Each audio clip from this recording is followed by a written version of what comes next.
Hello everybody, my name is James, hope you're doing well and welcome back to another video. And today we're going to be talking about an update on the Liam Lawson-Yuki Tsunoda situation, as well as some plans Ferrari are said to have following a difficult start to the season. If you enjoyed the video, make sure to leave a like and subscribe for more Formula 1 content. Also make sure to follow me on X at James's Pit Lane, I'll leave a link in the description, but let's jump straight into the video. So let's start with Red Bull, with a new reason behind Red Bull's planned decision to switch Liam Lawson and Yuki Tsunoda being suggested. Now, it has been widely reported now that Liam Lawson will go back to the Red Bull Junior team and that Yuki Tsunoda will be promoted into the Red Bull from the Japanese Grand Prix. I've spoken about this much more in other videos, make sure to go and check them out, but essentially no official announcement has been made by Red Bull yet, but it is expected one will come towards the end of this week. Now, this is a pretty brutal decision from Red Bull. At the end of the day, it's just been 2 Grand Prix for Lawson in the Red Bull car, but they haven't gone well for him. You know, he qualified 18th in Melbourne and then spun out of the race, and then in China, he qualified last for both the sprint and the main Grand Prix, and then in the sprint race and the main race, he didn't really do much, to be honest. Now, there's no doubt that there are issues with that Red Bull car.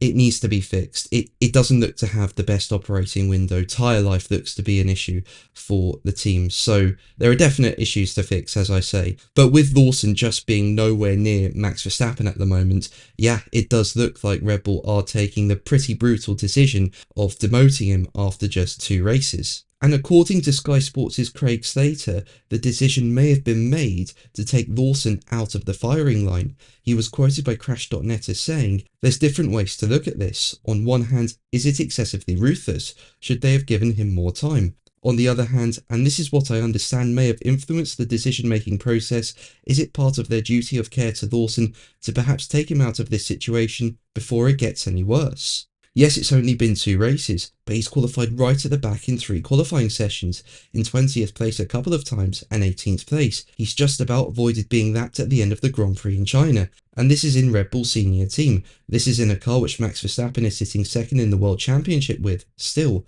What I am understanding is that Lawson has not gelled with the car at all. Its characteristics do not sit well with him, and because of that, he has seriously lost confidence over these 2 races. So maybe it's the best thing that he goes and regroups at Racing Bulls and perhaps can come again. So let's move on to Ferrari, with it being reported that they could be bringing a key upgrade to the Japanese Grand Prix.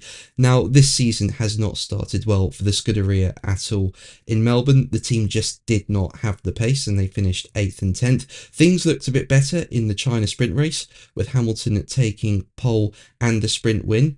But then when you get to main qualifying, the team are only going 5th and 6th fastest, and that's exactly where they finished in the Grand Prix. And on top of that, both drivers were disqualified from the Chinese Grand Prix, Leclerc for his car being 1 kilogram underweight, and Hamilton for his car having excessive skid wear. Now, it's been suggested that one issue Ferrari is having is its ride height, and this has been a topic of discussion since the first round in Melbourne, where there were whispers in the paddock that the team had to raise their car due to plank wear concerns, and the Scuderia have not commented on the rumoured issue, but Hamilton's exclusion in Shanghai has raised eyebrows about the possible fundamental flaw with the SF25. But it looks like the team could be starting to get on top of this, with it being reported that the team are planning to bring a new floor to the Japanese Grand Prix following a difficult weekend in China. And maybe this new floor can help the team get a larger optimum ride height,